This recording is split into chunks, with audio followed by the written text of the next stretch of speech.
Okay, so we want to talk about inverse matrices.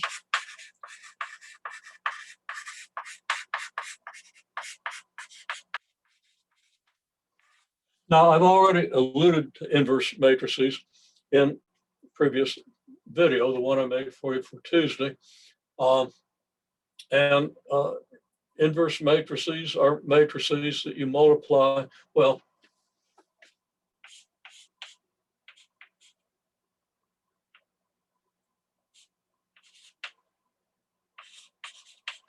A inverse would be the unique matrix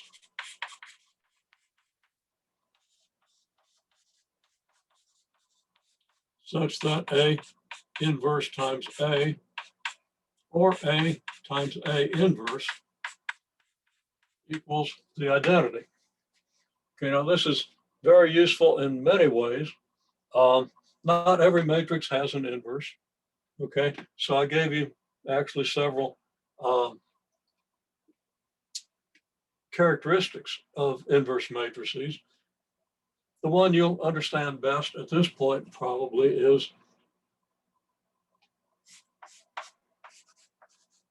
that A has an inverse if and only if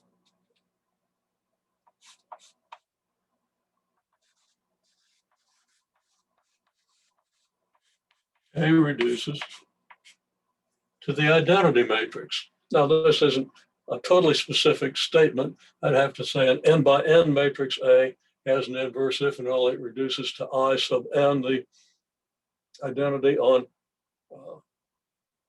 n-dimensional n by n matrices. And I haven't said exactly what I mean by reduction. I was specific about this in the preceding video where I said it's a Gauss-Jordan reduction and so forth. Okay, so anyhow, this is what we have. And this should be familiar to you from the characteristics that we talked about previously. And let's develop this a little bit.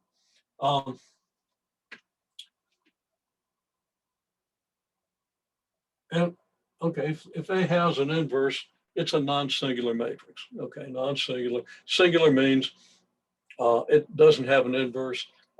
It reduces to a matrix that has a row of zeros. So let's keep all those ideas in mind. Okay, well, what the biggest use of the inverse matrix is if we have a matrix equation of the form A times X equals B,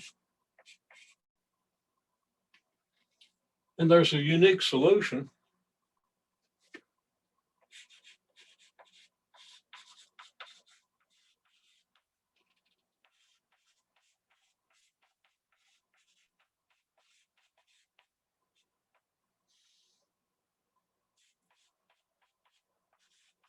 if and only if A inverse exists.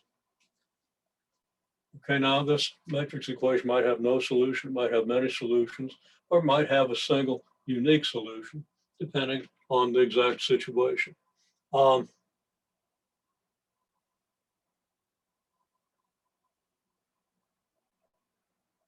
Yeah, I can make that statement. I don't have to qualify it. Okay, so if so,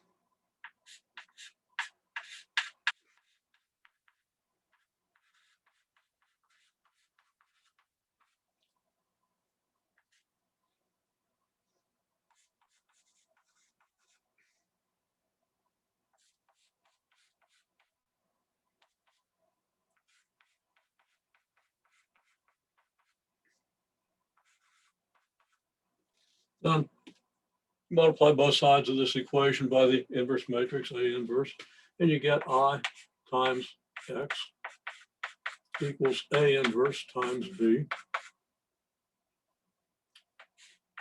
And I times any compatible matrix gives you that compatible matrix. Now, X is a column vector. We'll do an example to make it a little more specific.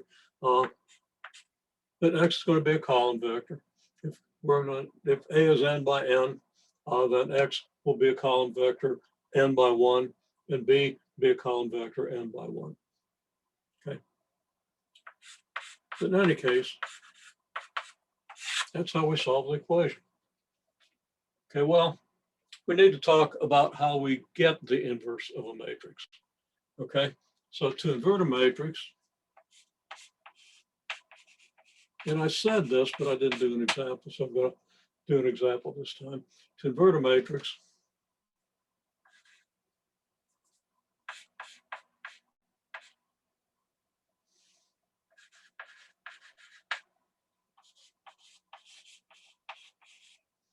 we row reduce the augmented matrix, A augmented by I,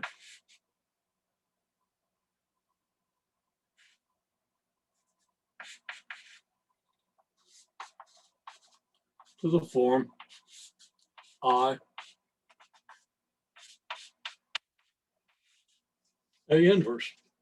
In other words, if you do the row reduction of the matrix A and carry the row operations, of course, for the entire augmented matrix until you get down to the identity on this side, what you end up with here, you're going to be changing the identity to the inverse matrix. Kind of a neat idea. But let's do this, okay? And let's illustrate it. I'm just going to do it for a 2x2 matrix in the first place, because I try to do it for bigger matrix, I'm going to make a mistake and it's not going to work. But mainly, just to illustrate the process is no different no matter how big the matrix is. You can always do the row reduction, and you're either going to end up here with I, or you're going to end up with a matrix that has a row of zeros. Okay, well, let's apply this.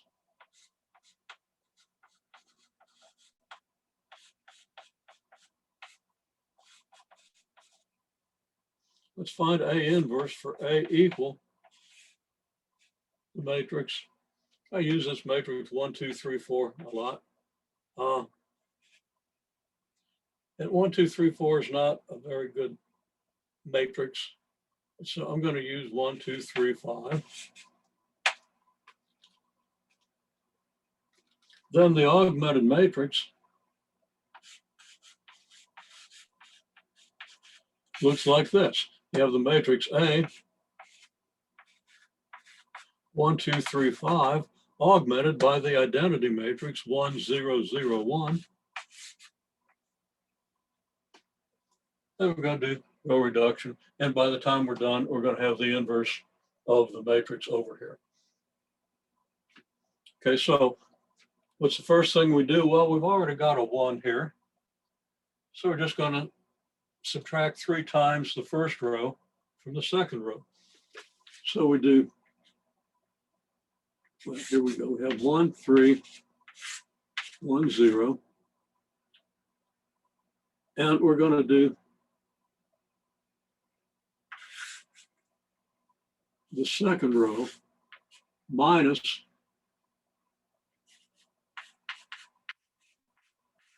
3 times the first row. Okay, well, we're going to get 0 here. That's why we chose to do minus 3 times the first row. But then we got to subtract, this is not 1, 3, this is 1, 2. We got to subtract 3 times this here from this. Pretty easy. 3 times this is 6. We subtract it from 5, we get -1. Now, we have to do the same thing over here. 3 times this subtracted from this gives us -3. And 3 times 0 subtracted from 1, still got the 1. Okay, well, we're getting pretty close to an identity matrix here. Okay, so the next thing I'm going to do is I'm going to add 2 times this row to this one. That'll take the 2 away and give us a 0. And we'll practically have the identity matrix. Then all we got to do is change the sign in the second row. So let's see. We're going to get, I didn't leave myself enough room to write the operation here. We're going to do row 1 plus 2 times row 2. We're going to get 1, 0. Then we'll have 0 minus 1. You see that we're close to the identity here. Okay, but then we've got to add 2 times this row to this row. 2 times this row is -6. We add that to 1, we get 5. And then we got to add 2 times this to this, which will give us a 2. And then we have the -3 and the 1. And let's see if that's working out the way it should. Yep, it's going to.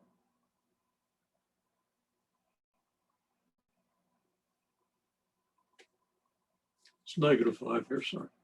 Okay.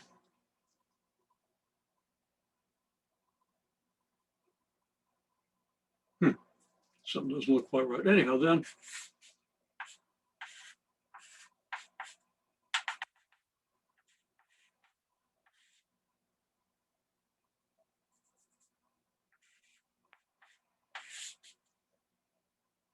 we multiply the second row times -1, and we just change all the signs in the second row, and there we have it. And if I've done this right, and if I've done anything wrong, somebody please tell me. But let's see. This ought to be our inverse.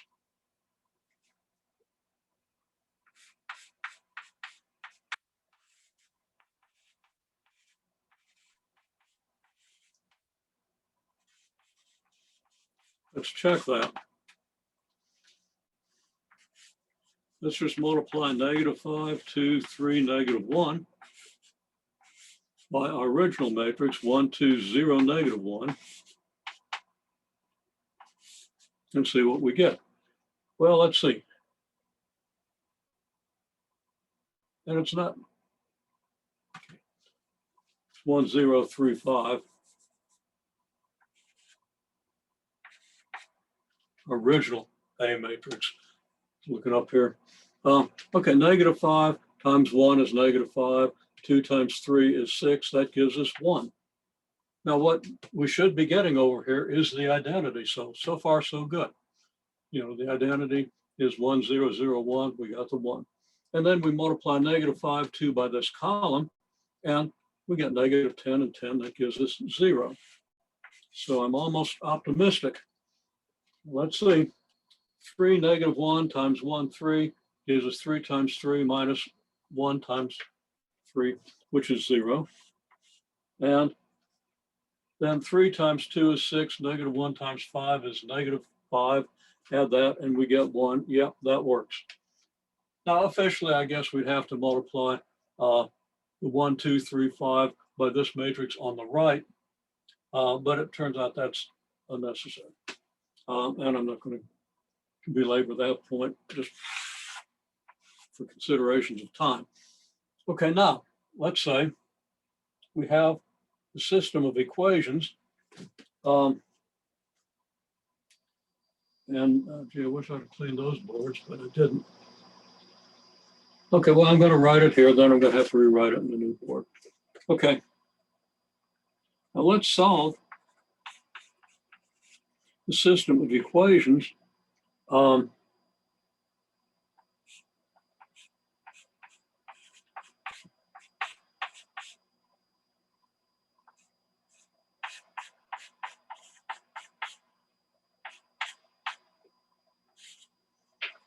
Just made up a couple of numbers, but I didn't make up the numbers here.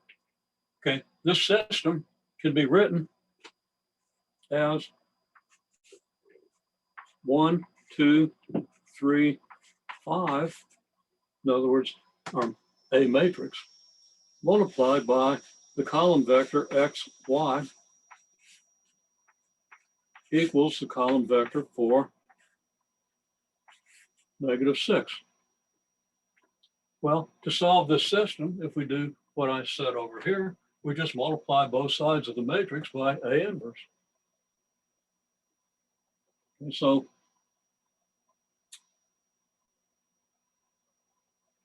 I'm going to use this board. Okay, so we've got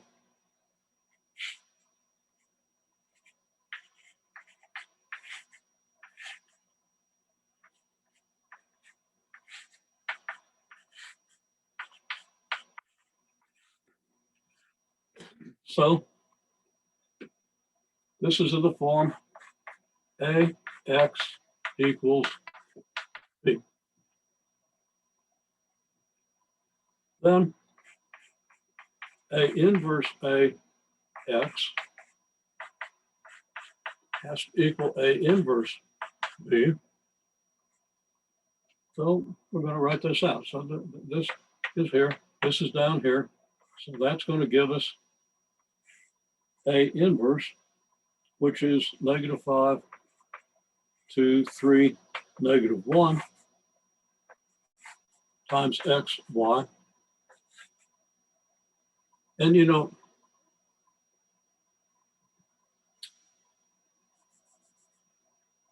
X, Y can be a little confusing. I'm going to change these variables to X1, X2.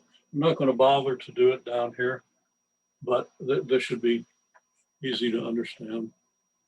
I'm just using X2 instead of Y. Since I'm using the symbol X for this column vector, it makes sense to use subscripted X's in the column. I thought about doing that over here, decided not to. And I'm not writing this down correctly. Not writing it down carefully enough. Let's get it right. Anyhow, I decided it'll be okay this time. And I'm finding I was wrong. So,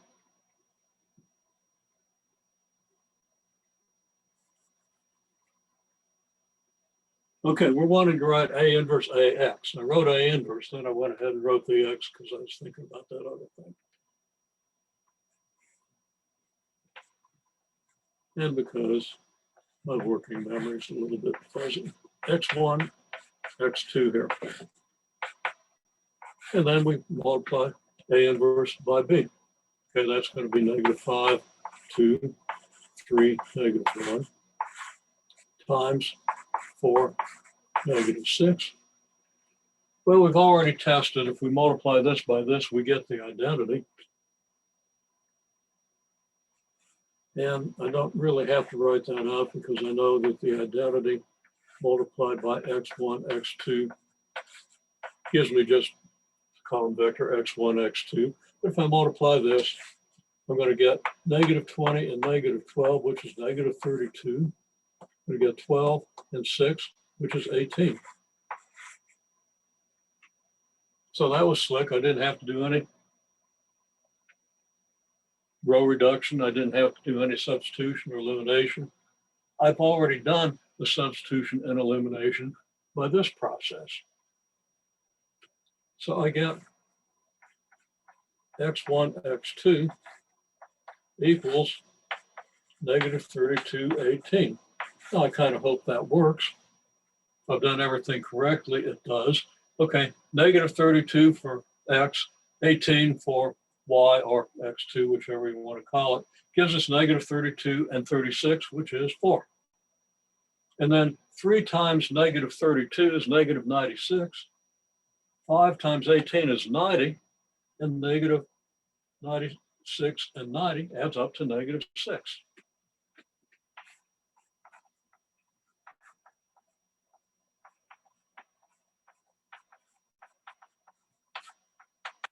This checks in the original system. You know, it's not all that cold down here. I suspect the heater might be doing this. Laptop's running on battery, so it's not going to get affected. Okay, so anyhow, this checks in the original system. And there we have it. Perfectly good solution to this system of equations. Now, the advantage of doing it this way, you know, to solve this system, if that's all you wanted to do, and you didn't want to solve another system with the same coefficients, there'd be no point in going to all this trouble. You just do it by elimination, a couple of steps, and you'd have it. If you have a bunch of different solution numbers over here, and you want to solve this system for a bunch of different results over here, for a bunch of different B vectors, then this is a whole lot more efficient because all you need to do is just multiply this matrix by that B vector and you've got it. So it could have a big advantage this way. Now, if you had 10 equations and 10 unknowns, okay, then you'd have a 10 by 10 matrix there. It takes a while to row reduce a 10 by 10 matrix, but not that long. Okay, you could do it if you didn't make a mistake in 30 minutes. To solve this system using elimination and stuff, you'd have a lot more writing to do. It'd probably take you, maybe not twice as long, but it'd take you longer. So there'd be an advantage.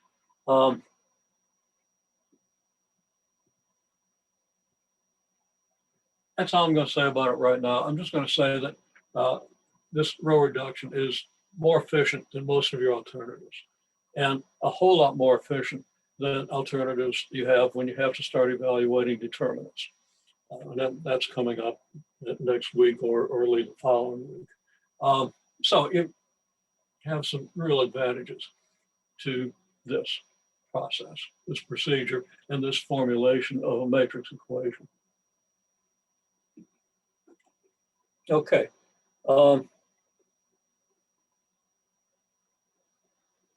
Some things I'm not going to do. I made myself some notes, just things I wanted to make sure I went over.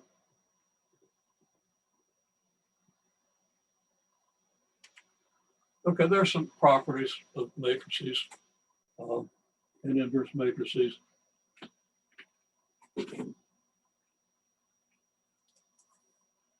That are worth listening. There are a number of cases where you have a whole list of things that are equivalent. I gave you one last time. The matrix is invertible if you don't reduce to a row of zeros, and two or three other properties. Hopefully you took notes and you have that idea.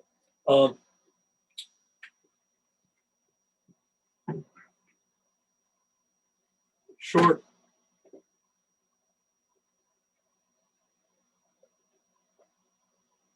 statement.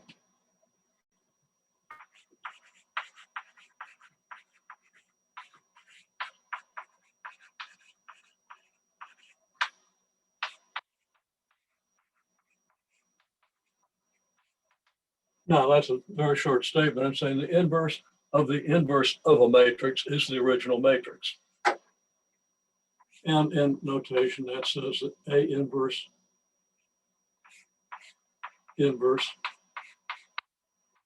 equals A.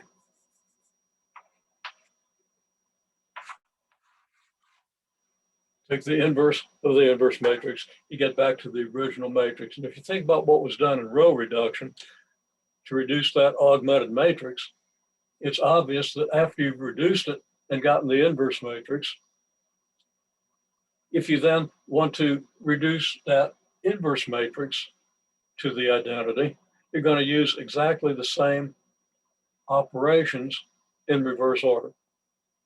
And that's going to get it for you. So you might think through that.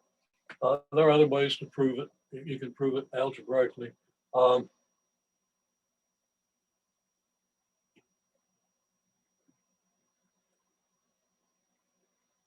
You can just prove that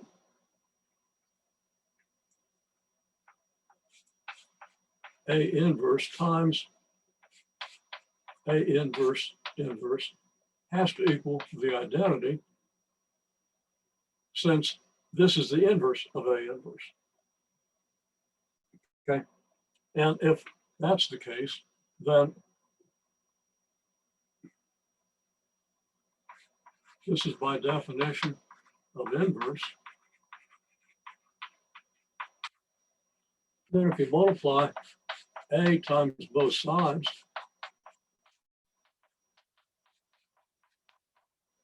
you get this, and A times A inverse is the identity matrix. So this is the identity matrix. So A inverse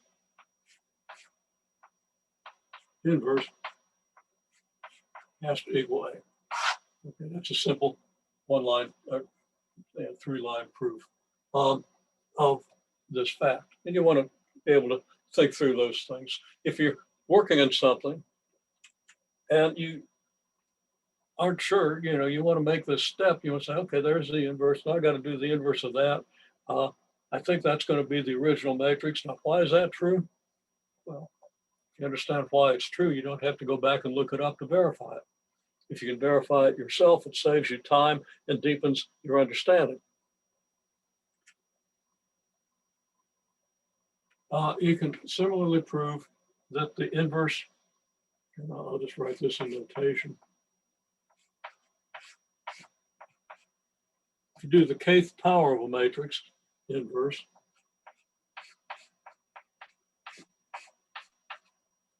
that's the same as doing the inverse to the kth power.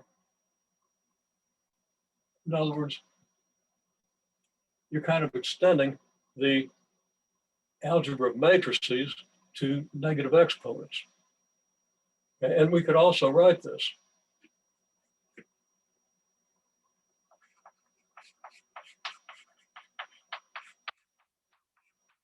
as a to the negative k. Okay.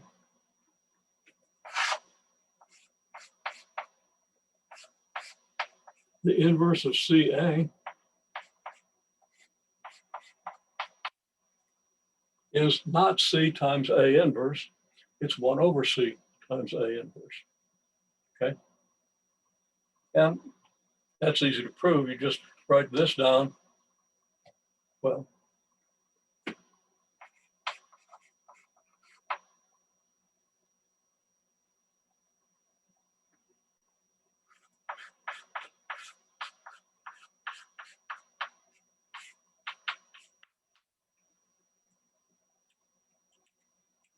you could just write this criterion down, which says that CA, if CA times 1 over CA inverse equals I, then this must be the inverse of CA, which verifies this. And you should be able to do that because scalar multiplication, you're going to have a C times 1 over C just gives you 1. That's why it's going to be 1 over C here. And then you got A times A inverse, and that's going to be I. Just a simple, again, one line idea. And understanding that and carrying that understanding with you gives you a better understanding of matrix algebra, saves you time and trouble later. And also,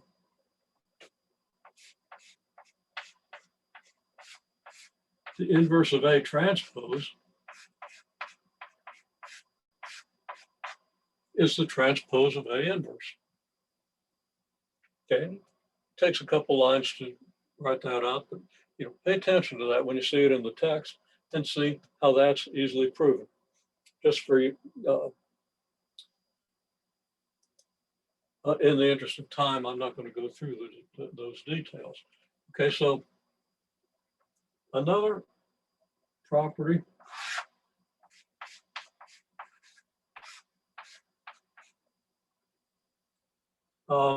actually, I probably want to do this up here because I want to write it out. So, yeah, we'll just cross that out for the moment. Okay, AB inverse equals B inverse A inverse, not A inverse times B inverse, but B inverse times A inverse. Doesn't work if you do A inverse B inverse. For some matrices, it might work. So some pair of matrices A and B, that might actually work, but it doesn't work in general. So why is this so? Well, again, just write it out.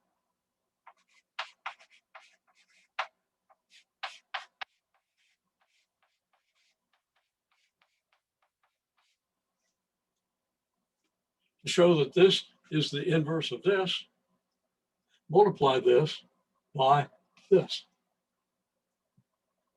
And if it comes out to the identity, you got the inverse. Well, that equals A associative law. You can group the B with the B inverse, which is then A times the identity times A inverse, which is then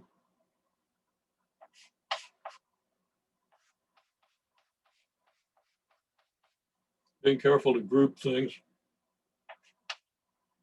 gives us A times A inverse, which equals the identity. Okay. Now this is one you really ought to pay attention to because this is going to come up again and again. That just has to be part of your understanding of matrix algebra. And it doesn't work the other way because matrix multiplication isn't commutative. If you tried to do AB times A inverse B inverse, then B would match up with A inverse. And who knows what that might give you. And then you'd have A times whatever that gives you multiplying A inverse. There's no reason at all to expect that that would work. Okay, another one is if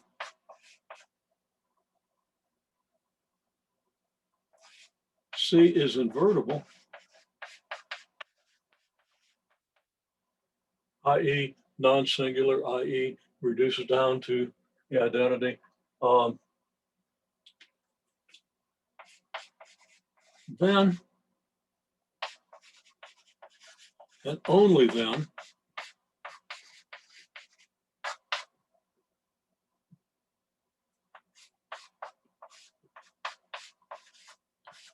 AC equals BC implies that A equals B. Okay. If C isn't invertible, this is not guaranteed. And you can see plenty of examples. Your book shows you examples.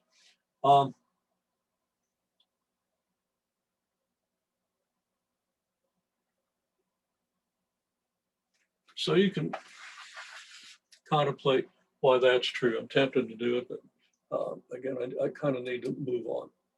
Okay, well, those are properties of matrix algebra. And they're important for understanding what we do with elementary matrices. Okay, so I'm going to talk now about elementary matrices. I'm going to use a little bit of my space here.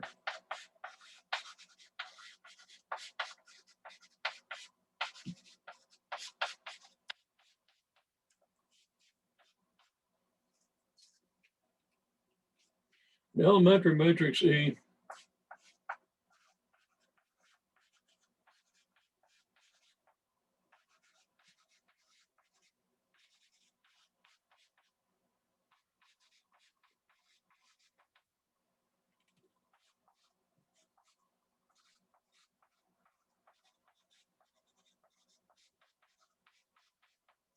which when multiplied by square matrix A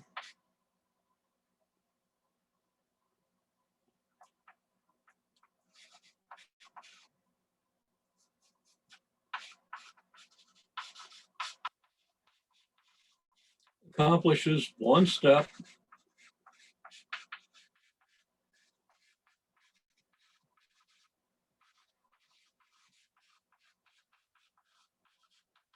of row reduction. Okay.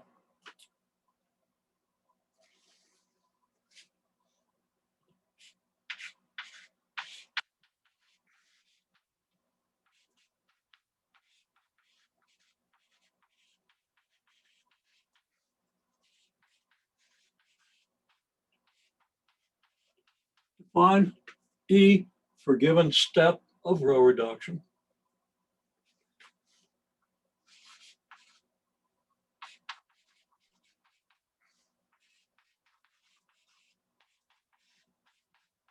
Just do that step to the identity matrix. Then if you multiply that matrix by your matrix that you're trying to reduce, it's going to do what it should. So let's see, for example,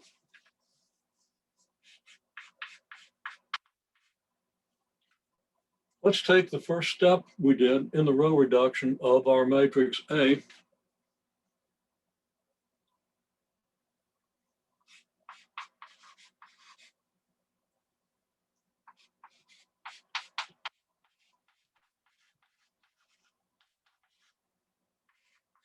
If you remember, if I remember correctly, that's always iffy.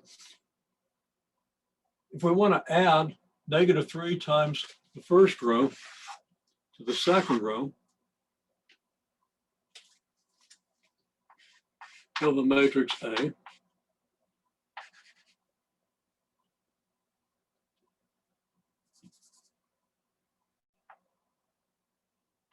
E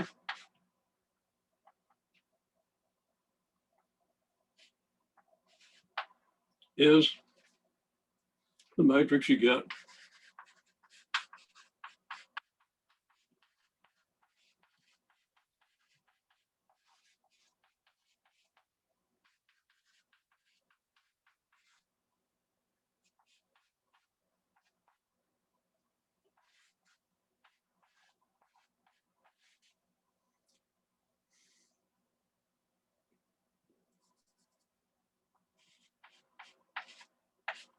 specify that A needs to be 2 by 2. So you're going to use the 2 by 2 identity.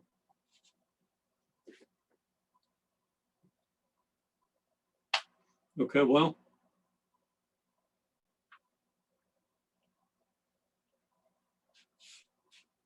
try not to take up too much board space here.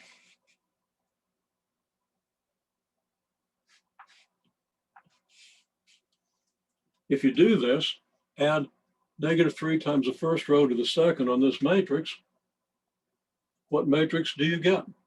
Now stop and think that through. I'm going to show off. Go ahead and just type that matrix into your chat. We're going to add -3 times the first row to the second.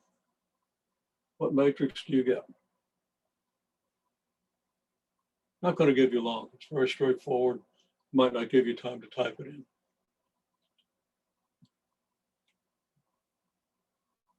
Okay, well, you've had plenty of time to think it through.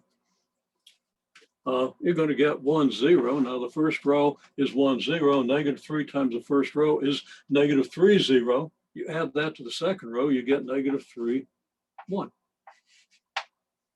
Okay, very, very simple.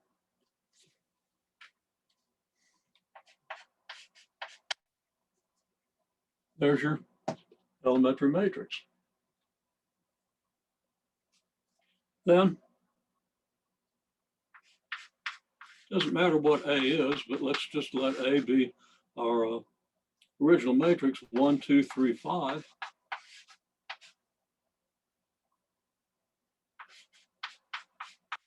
E times A is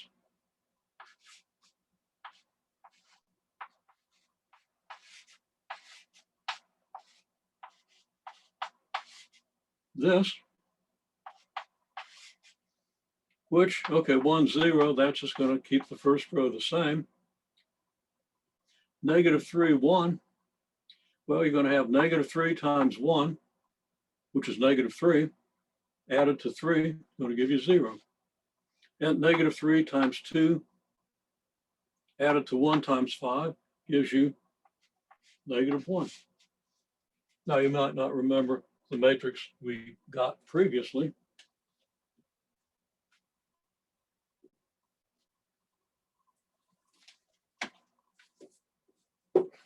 But that's exactly what we did to get from here to here. We did the second row -3 times the first. So that should prove to you, at least in this case, it works. And it's always going to work, because think about it. All we're saying is, if you multiply by 1, 0, you're going to keep the first row. Well, that's exactly what we do in the row reduction. And then what's going to happen here? The -3 is going to multiply both of these numbers and add them to 1 times each of these numbers. In other words, we're going to add -3 times the first row to the second. Okay, you want to understand that intuitively. Okay, well, there are 2 other types of row operations.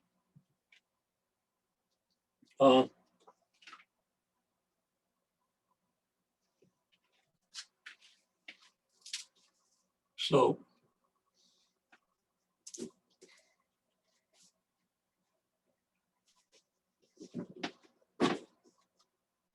okay, let's say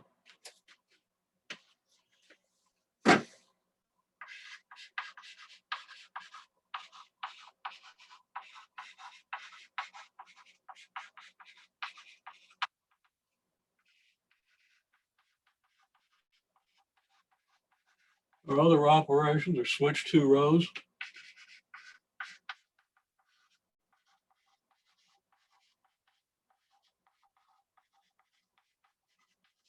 Or multiply a row by a constant.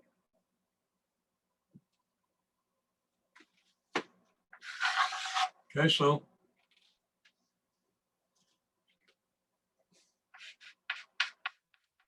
example, 3 by 3 matrix. Say we got 1, 2, 6, 3, 5, -2, 4, 1, 7. And we want to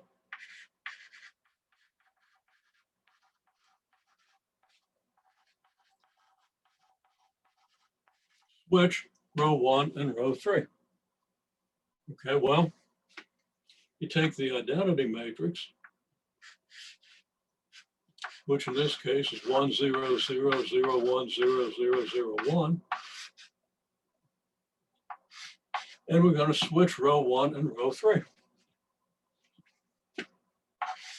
And that's easy, just 0, 0, 1, 1, 0, 1, 0, and 1, 0, 0.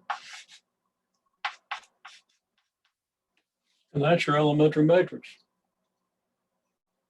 And then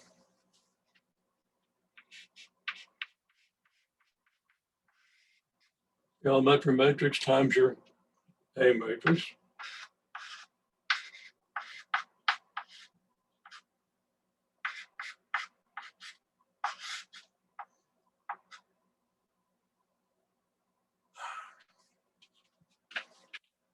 I should have written my elementary matrix first, don't you think?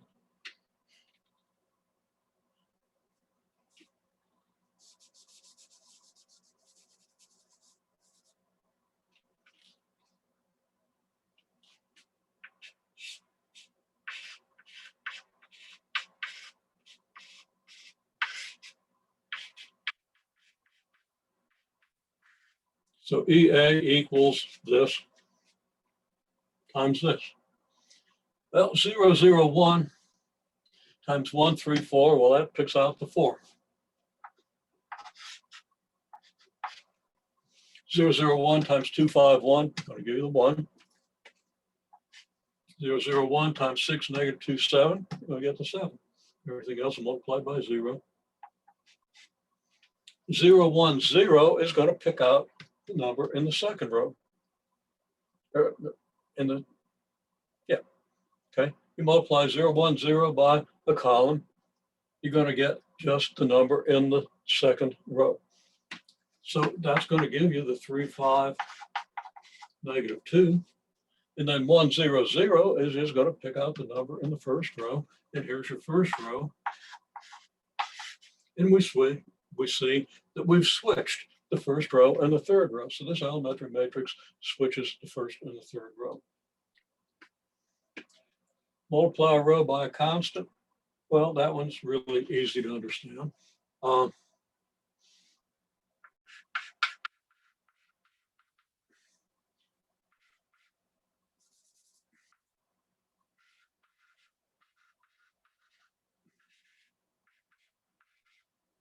Multiply the second row by 3.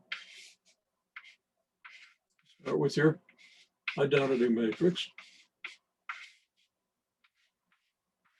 And you multiply the second row by 3. It's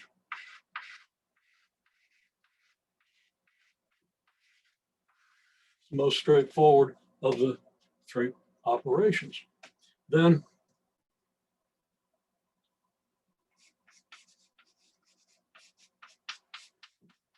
EA is 1, 0, 0, 0, 3, 0, 0, 0, 1, multiplied by 1, 2, 6, 3, 5, -2, 4, 1, 7.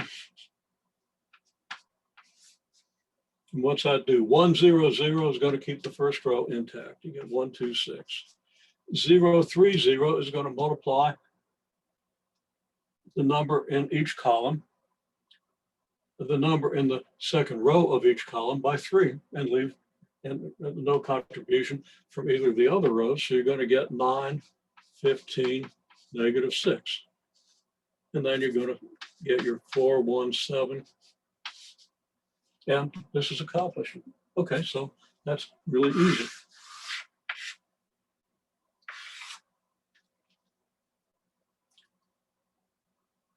Now, most often we'll multiply, if we wanted to actually do a row operation where we multiply a row by something that gives us a 1 in the leading,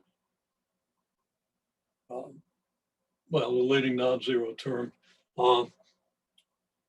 If we wanted to get a 1 here instead of a 3, we'd multiply by 0, 1/3, 0. We'd multiply the second row by 1/3. Okay, now this seems like a lot of trouble to go to do just simple elementary operations, but the thing is, these elementary matrices are easy to invert. Okay.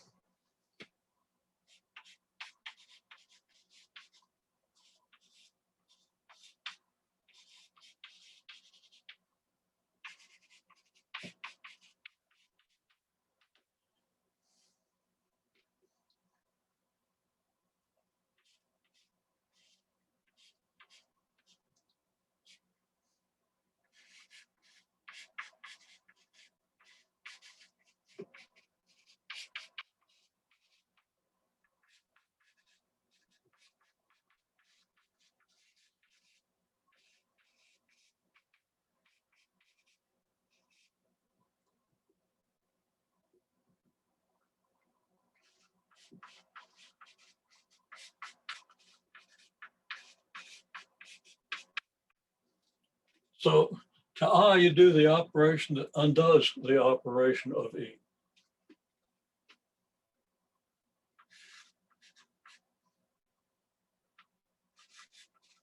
Or do the operation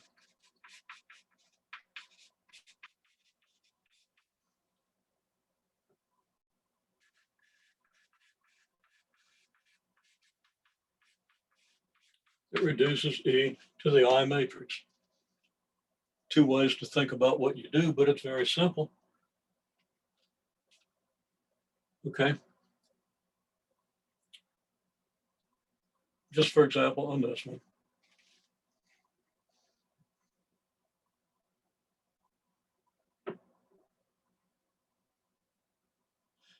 Now I'm kind of wishing I'd put subscripts or something on these E's so we know which one I'm referring to. But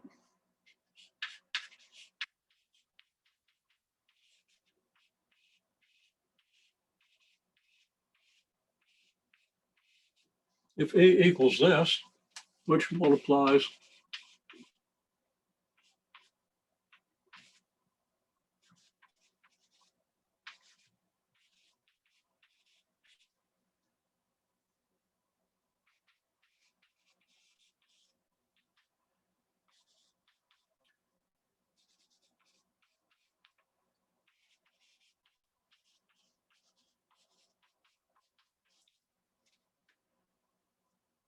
we can undo that multiplying the second row by 1/3. We're going to get back to 0, 1, 0. So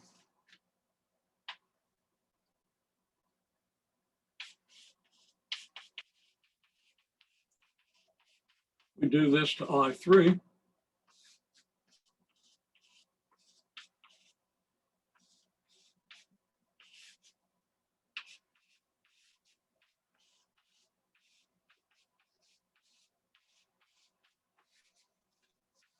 It's going to give us this matrix.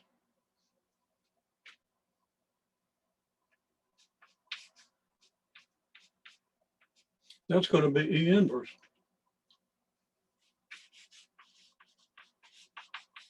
Verify that.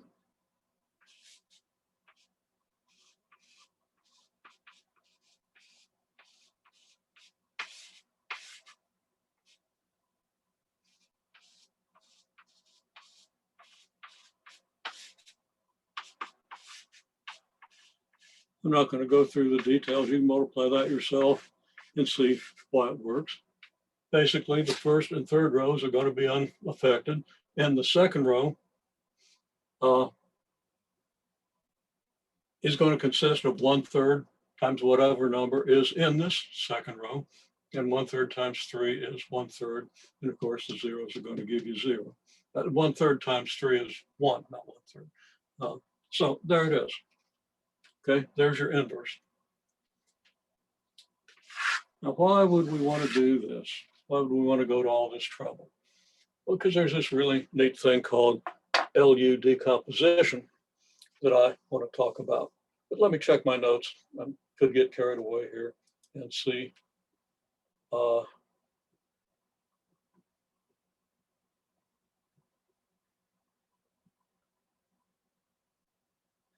Yeah, a couple things I should comment on here.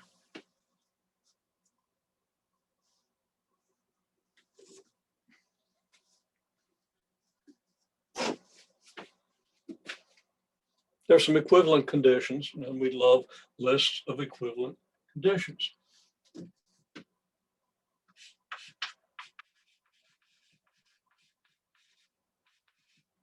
If A is invertible, then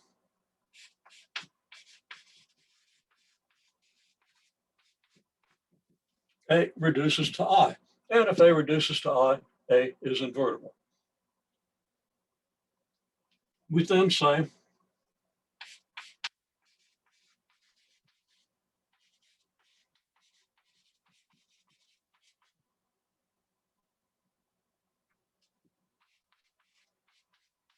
that A is row equivalent to I.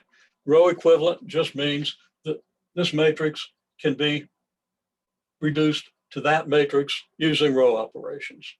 And then, of course, that matrix could be reduced to this one using the inverse row operations. Okay, that's row equivalent. That's an important concept. Just single hyphenated word that says all this other stuff. Also, AX is the zero matrix if and only X equals the zero matrix. Okay, now that's a great big deal. It gets into null spaces and structure of vector spaces that we'll see, sometime next month. But it's a huge deal, huge deal. And it's really easy to say if A is invertible, then X is A inverse times the zero matrix. Okay, so I can just say that X would be A inverse times the zero matrix, which is zero matrix, zero column in this case.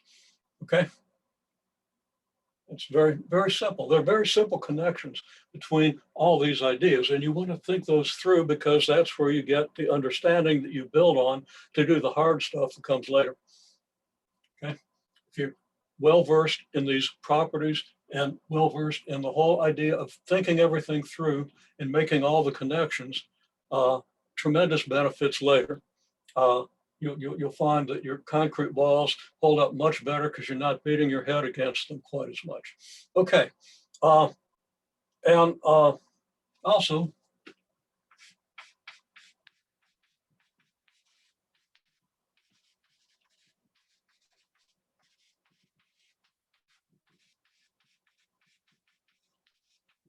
AX equals B has a unique solution. And finally, the most relevant is that and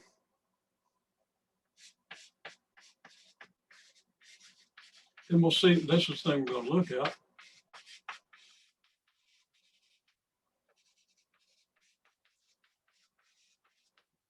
A is a product of elementary matrices.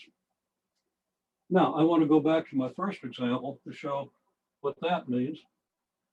And of course, my first example seems to be buried underneath another board, so I've got to move something here.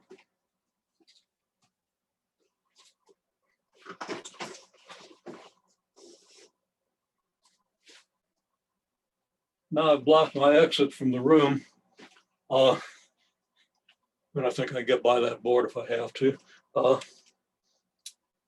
Okay. Now let's make sure I've got my Not back to my first board. I'm writing a lot of stuff today. Let me move one more board, make it that much harder to get out of here quick if I have to. Step over those things, no problem. Okay, assuming I can still step that high. Okay, so now I've got what I need. So what I'm saying is we have the reduction of the matrix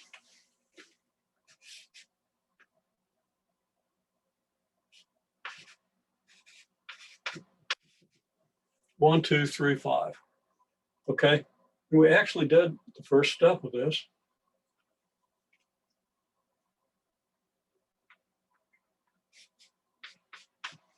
Here's A.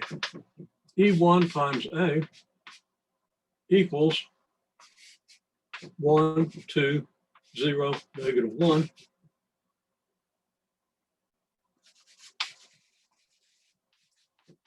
Or E1 equals the matrix 1, 0, -3, 1.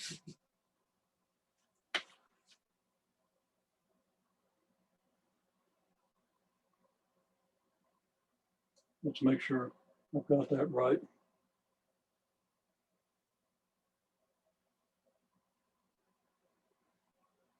And it's, yeah, it's, okay.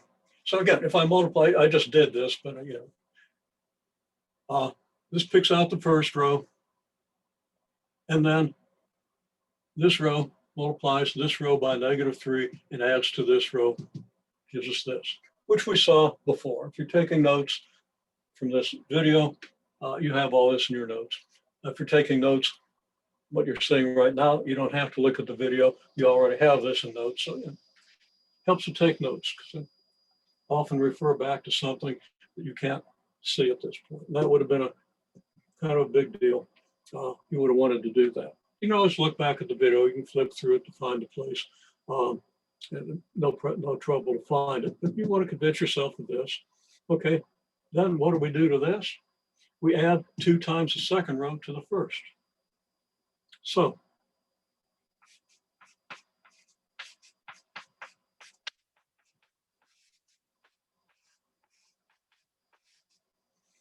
E2, E1A equals this. For E2 equals, well, adding 2 times the second row to the first, we do that to the identity, we get the matrix 1, 2, 0, 1. So we're doing that times E1A. So 1, 2 times the 0, 1 row is going to, or the 1, 0 row is still going to give us the 1, 0 row.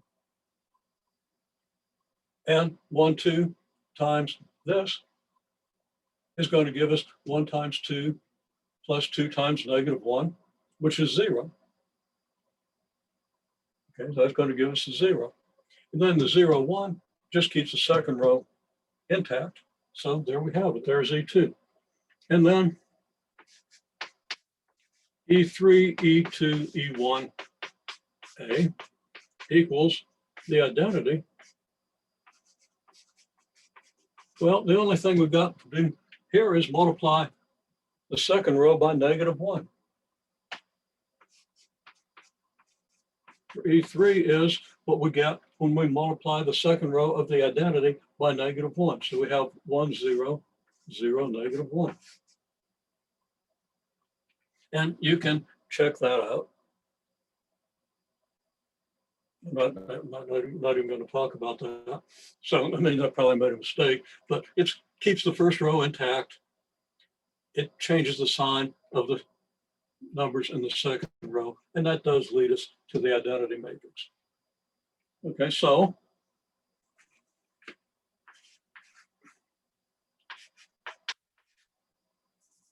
E3, E2, E1A equals I.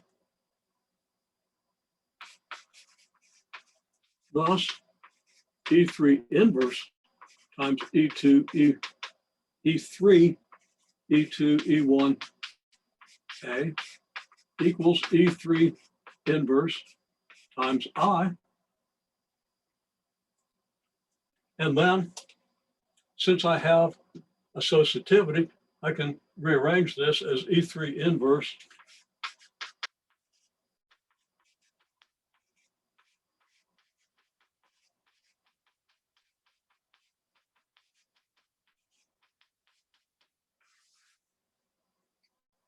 So I can rearrange it as this, but this being the inverse, we just have the identity matrix.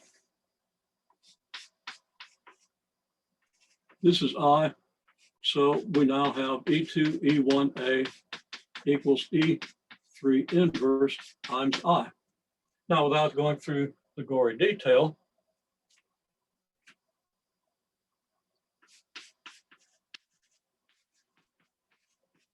we can say that E2 inverse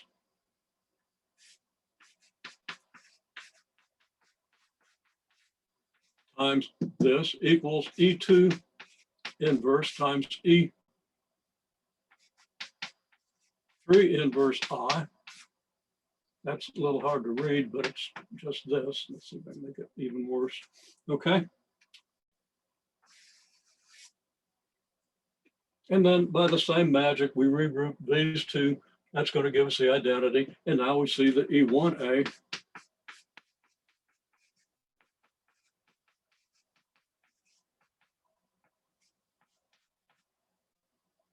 equals this. And now we multiply by E1 inverse. And we see that A is E1 inverse, E2 inverse, E3 inverse times I.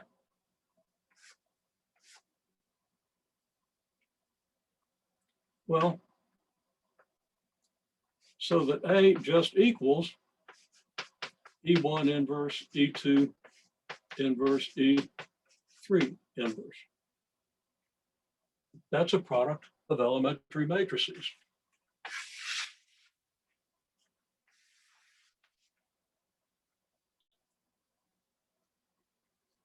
And these elementary matrices are really easy to write down. Okay. By what we did. Now, I don't have time right now. I don't want to take the time right now. I have time, but I don't want to take it. We've got 15 minutes left, and we want to do a few things. Okay, so here is A written as a product of elementary matrices.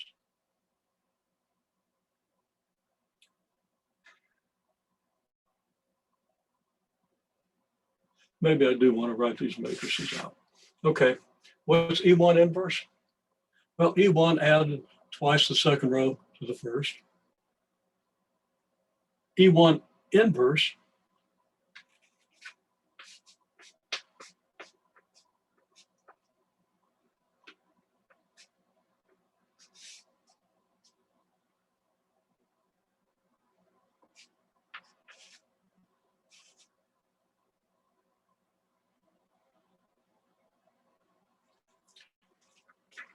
looking at the wrong matrix.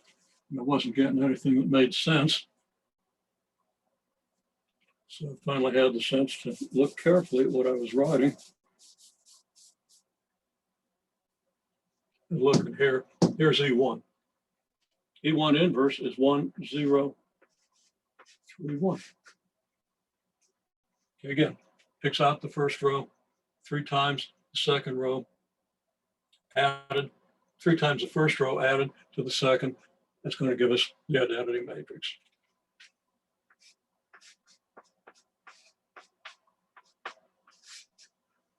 E2 inverse, here's E2, and that's what's going to give us the 1, -2, 0, 1. Anyway, this isn't an elementary matrix. That's what stopped me. Okay, we've got 2 operations going on here. We're adding the second row to the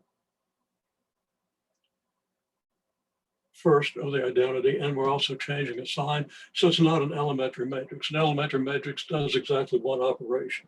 Okay, so anyhow, E2 inverse is this. And again, we can check it. If we multiply this by this, still going to pick out well, it's going to add -2 times the second row to the first. When we get to the first row times the second column, it's going to give us 0, negative, wait a minute. Yeah, no. So yeah, -2 added to 2 and so forth. So you can check that out. I always want to check these out carefully because I am prone to quick and stupid mistakes. Okay, and you need to do the same thing because you're probably even more prone since you don't know this stuff yet.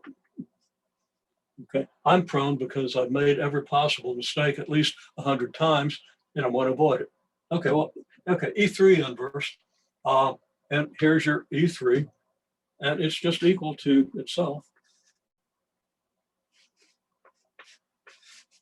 And you can easily check that out. Okay, so here are your inverse matrices. Now, the thing I'm going to observe,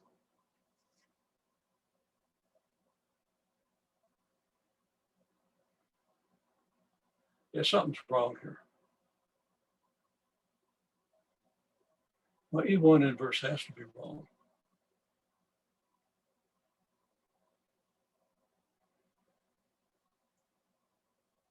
But it isn't.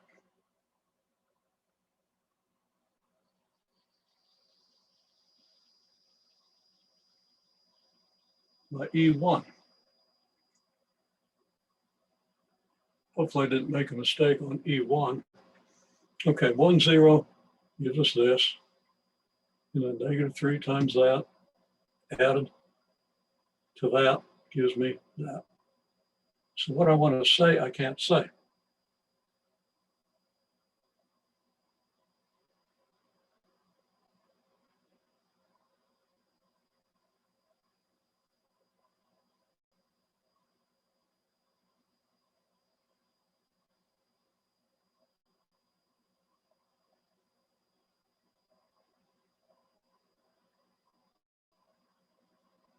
Okay, I'm kind of a brief impasse here. I'm going to turn off the recording for a second.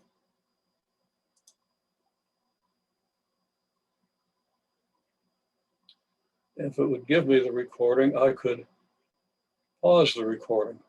Why is it not giving me the option to pause the recording?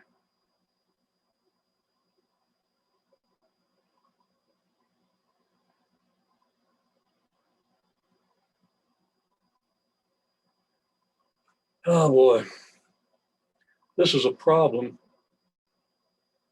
I should be seeing the record button at the bottom. If I don't pause this right, we're not going to get a recording.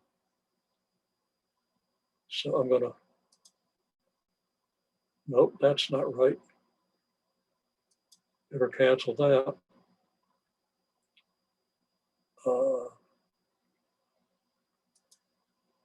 Close the chat. Participants. Well, I don't know what happened, but there's a recording button. So let me pause that while I reconcile this.